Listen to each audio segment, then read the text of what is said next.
On a sweltering morning in the summer of 2023, a young archivist named Dipakshi Sharma was sifting through a collection of 19th-century photographs at the National Railway Museum in New Delhi. The museum was in the midst of a massive digitization project, over 2 million pages in photographs, some dating back to the early days of British rule in India. The work was tedious. Box after box of faded documents, engineering drawings, and timetables passed beneath her gaze. But on that particular morning, Sharma found something that stopped her cold.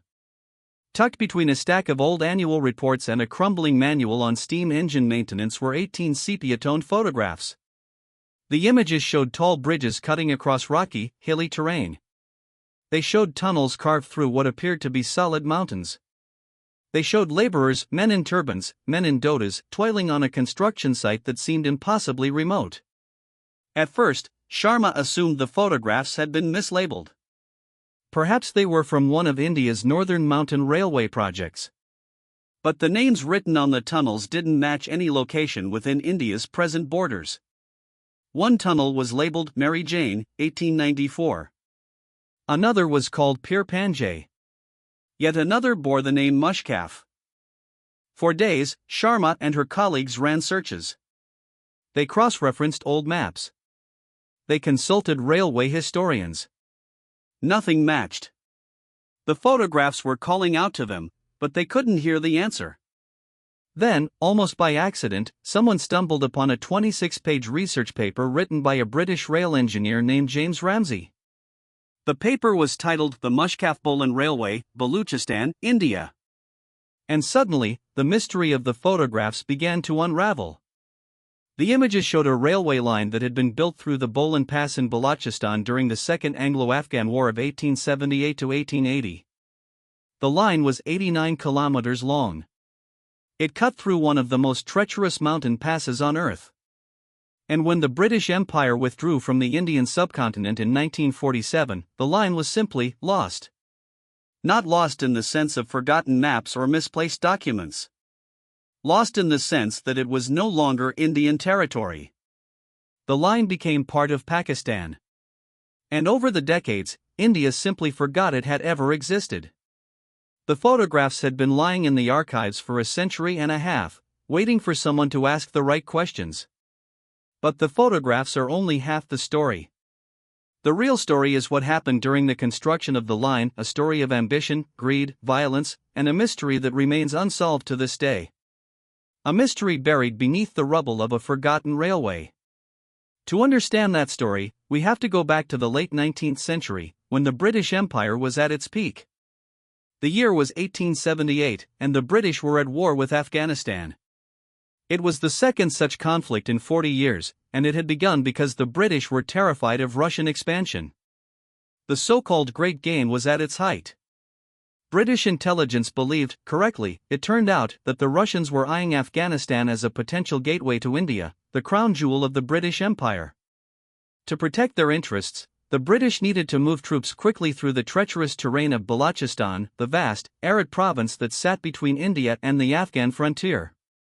The traditional route into Afghanistan was the Bolan Pass, a narrow, winding corridor through the mountains that had been used by invading armies for centuries. Alexander the Great had marched through the Bolan Pass. Genghis Khan had used it. The British had used it during the First Anglo-Afghan War of 1839 to 1842, a campaign that had ended in one of the worst military disasters in British history. But moving an army of tens of thousands through the Bolan Pass was slow, dangerous, and logistically nightmarish. The British needed a better way. They needed a railway. The decision to build the Bolan Pass Railway was driven by military necessity. But it was also driven by something else, the same unbridled ambition that had driven the British to build railways across the entire Indian subcontinent. By 1878, the British had already laid thousands of miles of track connecting the major cities of India. But the Bolan Pass was different. It was a geological nightmare. The pass cut through the Sulayman Mountains, a range of jagged peaks and deep gorges that had been formed by millions of years of geological upheaval. The terrain was unstable. Flash floods were common. In some places, the mountains rose so steeply that the railway would have to be carved into the rock face itself. Engineers would have to build tunnels and bridges of a scale never attempted before on the subcontinent. One of those tunnels was named Mary Jane. Another was Pir Panjay. A third was Mushkaf. They were engineering marvels, carved from solid rock with nothing but pickaxes, shovels, and the sweat of thousands of laborers. The workers were drawn from across the subcontinent. Punjabis, Hazaras, Afghans, men who had come looking for work in one of the most dangerous construction projects in the world. They were paid a pittance. They lived in squalid camps. Disease was rampant. Cholera, malaria, and dysentery swept through the workforce with terrifying regularity. And then there were the accidents. Men were crushed when tunnels collapsed. Men were swept away in flash floods. Men fell from the sheer cliffs that loomed over the construction sites. The British engineers who supervised the project kept meticulous records. They documented the progress of the work, the cost of materials, the challenges of the terrain. But they also documented something else, a pattern of deaths that seemed to go beyond the normal hazards of construction. Men were being killed not by accidents, but by something far more sinister. There were reports of workers found dead with their heads missing. There were reports of bodies discovered far from the construction sites, in locations that seemed impossible to reach. There were rumors of a killer. A man who had been hired to work on the railway, but who was doing far more than building tunnels. The British authorities dismissed the rumors at first. Accidents were common on large construction projects. Men died. It was the price of progress. But the reports kept coming. And the victims were always the same, laborers from the poorest and most marginalized communities. Men who had no families to report them missing. Men whose deaths could be quietly written off as workplace accidents. It was the perfect cover for a serial killer. And then, in the spring of 1880, the killer made a mistake. He killed a man who was not a laborer. He killed a man who mattered. The dead man was Thomas H. Ramsay, the cousin of the engineer James Ramsay, the same man who would later write the research paper that would surface in a Delhi archive a century and a half later. Thomas Ramsay had been a government surveyor. His job was to inspect the progress of the construction and to ensure that the engineering work met the specifications set by the British government. He was a meticulous man. He kept detailed diaries. He made sketches of the terrain. He was also a man of conscience. He had written to his superiors complaining about the treatment of the laborers. He had documented the deaths. He had raised questions that the authorities did not want answered. And then, one evening in March 1880, Thomas Ramsay set out to inspect a newly completed section of the track. He never returned. His body was found 2 days later. He had been beaten to death with a blunt object. His head was missing. The murder of a British official was a different matter entirely. The British authorities launched an investigation. They interviewed the laborers. They questioned the engineers. They searched the camps. But the killer was never found. The investigation was quietly shelved. The construction continued. And Thomas Ramsay's disappearance became just another footnote in the history of the Bolan Pass Railway. But Thomas Ramsay had left behind something of immense value. He had kept a diary. And that diary, buried in the archives of the National Railway Museum for over a century, may hold the key to everything. The diary is a remarkable document. It is written in the dry, precise prose of a 19th-century surveyor. It describes the terrain in minute detail. It records the progress of the construction. It documents the challenges of building tunnels and bridges in one of the most hostile environments on Earth. But woven through the technical observations is something else, a growing sense of dread. Entry after entry records the deaths of laborers. A man killed in a tunnel collapse. A man swept away by a flood. A man who vanished and was never found. Ramsay's handwriting becomes increasingly agitated. He notes that the deaths are following a pattern. A man dies. His body is found missing its head. The authorities call it an accident. Ramsay begins to suspect otherwise. There is one entry in particular that stands out. Dated October 12, 1879, Ramsay writes about a laborer named Haji Khan, a man who had come from a village in the Hazara region of Afghanistan. Haji Khan had apparently witnessed something he wasn't supposed to see. He had seen a fellow laborer, killed by someone who was not a British soldier or engineer. Ramsay describes the killer as a man of unusual strength, with a savage disposition. He notes that the killer was known among the laborers as a man to be avoided. Ramsay writes that Haji Khan was deeply afraid. He told Ramsay that the killer was not like other men. He believed the killer was possessed by a demon. Ramsay records Haji Khan's story in his diary. And then, in a chilling postscript, he writes that the killer knew that Haji Khan had talked to Ramsay. The man was watching and waiting. Ramsay wrote that he had offered to protect Haji Khan. But the laborer refused. He said that no one could protect him from the demon. A few days later, Haji Khan's body was found in the mountains. His head was missing. The authorities ruled it a work-related accident. Ramsay knew better. He recorded his suspicions in his diary.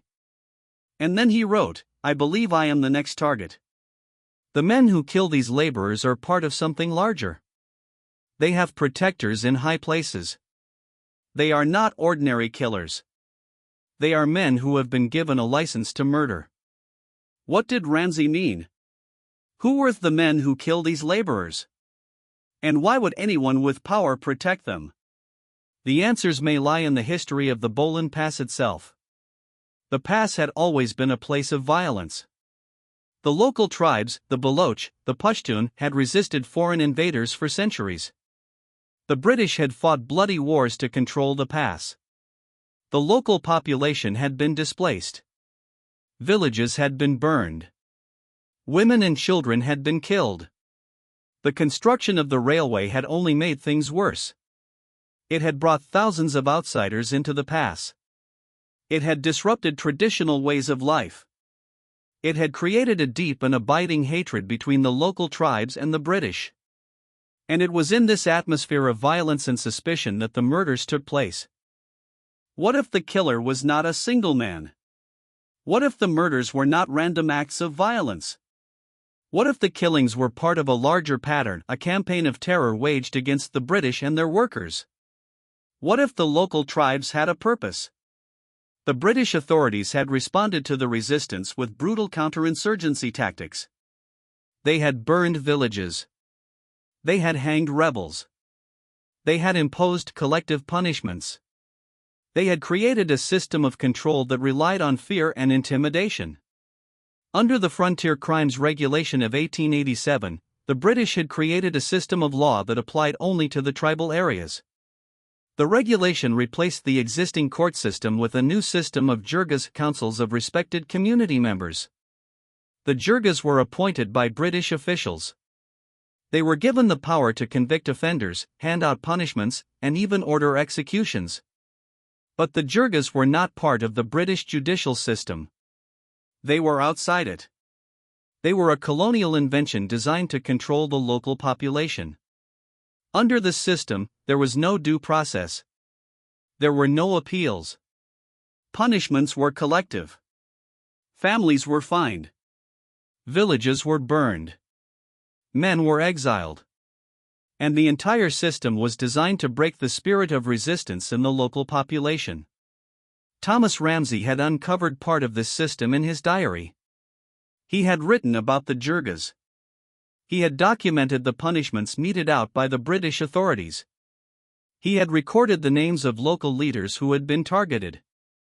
And he had begun to piece together the connections between the jirgas, the British authorities, and the murders of the laborers.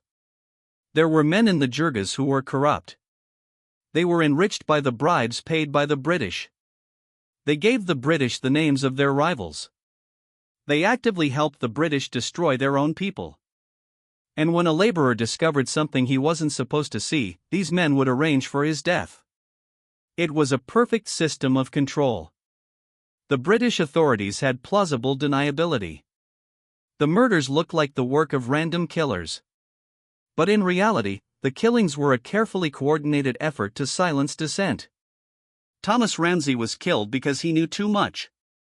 He had documented the system in his diary. He had identified some of the men involved. He had written down names. And then, he was eliminated. The killer who had murdered so many laborers had been given the order to kill a British official. And he had carried out that order. But who was the killer? We may never know. The records of the investigation were lost or destroyed. The names Thomas Ramsay recorded in his diary have been hidden for over a century. But there are clues.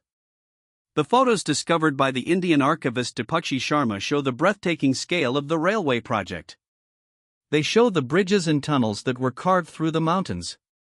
They also show the laborers, the men who built the railway with their bare hands. These were the victims. Not just Thomas Ramsay, but the thousands of men who died building the railway. The Bolan Pass Railway was finally completed in 1886. It was a remarkable feat of engineering. It connected Sibi and Quetta in Balochistan, and it allowed the British to move troops quickly and efficiently through the pass. The line was used during the Third Anglo-Afghan War in 1919, and it remained in service for decades. It was a vital strategic asset for the British Empire. But in 1947, when India and Pakistan were partitioned, the line was handed over to Pakistan. And in India, the memory of the Bolan Pass Railway faded. The photographs were archived and forgotten. The documents were stored in dusty boxes. The story of the murders was never told. Not to the public. Not even to most historians. It became a secret buried beneath the rubble of history. But perhaps Thomas Ramsay's diary still exists. Perhaps it is somewhere in the massive archive of the Indian Railways, waiting for someone to uncover it. Dipakshi Sharma only found the photographs. She didn't find the diary. But it is possible that the diary is still out there, waiting to be discovered. And that diary may contain answers to questions we haven't even thought to ask. Who was the killer? Was he a single man or part of a larger group? Who were the protectors in high places? How deep did the conspiracy go? And most importantly, why did the British protect the men who were killing the laborers? The answers to these questions may never be fully known. The murders are too old. The documents are too fragmentary. The trail is cold. But the mystery remains. It's a mystery that lies at the intersection of empire, violence, and forgetting. A mystery about the cost of building the modern world. And perhaps, a mystery about the price of progress. The Bolan Pass is still a vital strategic asset today. The railway line that connects the Pakistani cities of Sibi and Quetta still operates. But the secrets of its construction have been largely forgotten. The photographs that surfaced in New Delhi in 2023 are a reminder of what was sacrificed to build that line. The thousands of laborers who died in the construction. The tribal leaders who were manipulated and betrayed by the British authorities. The families who were displaced. The men who were exiled. And the mysterious killer who stalked the construction sites. Thomas Ramsay's fate is a chilling reminder of the dangers of asking too many questions. He was a man of conscience who tried to do the right thing. He documented the abuses he witnessed. He tried to protect the men he worked with. And he was murdered for his efforts. His body was found decapitated. Just like the laborers he was trying to protect. The Indian archivist Dipakshi Sharma never set out to discover a century-old murder mystery. She was just doing her job, cataloging old photographs. But what she found that day in the dusty archives of the National Railway Museum opened a window onto a forgotten chapter of history. And perhaps, just perhaps, it will inspire someone to look for Thomas Ramsay's diary. Because if that diary still exists, it may contain the final piece of the puzzle. The name of the killer. The identity of the protectors. The truth about what really happened in the Bolan Pass. But even if the diary is never found, the photographs remain. The photographs of the bridges and tunnels, the laborers and the engineers. They are a record of what was built. And they are a reminder of what was lost. They are a quiet, haunting testament to a mystery that may never be solved.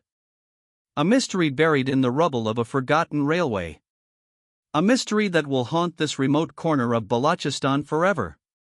The Bolan Pass is still as treacherous as it was when those workers carved the railway tracks into its mountains. The wind still howls through the gorges. The mountains still bear the scars of the construction. But the secrets of the men who died there remain hidden beneath the sand and the stone. Hidden, perhaps, forever. The question, of course, is whether we should let them stay hidden. The story of the Bolan Pass Railway is more than just a historical curiosity. It's a story about the cost of empire. About the violence that is required to build the modern world. About the men and women who were sacrificed in the name of progress. And about the secrets that powerful people will kill to protect. The answer might still be out there, waiting to be uncovered by someone like Dipakshi Sharma. Waiting to be read by someone willing to ask the questions that no one else will ask. Waiting to be told.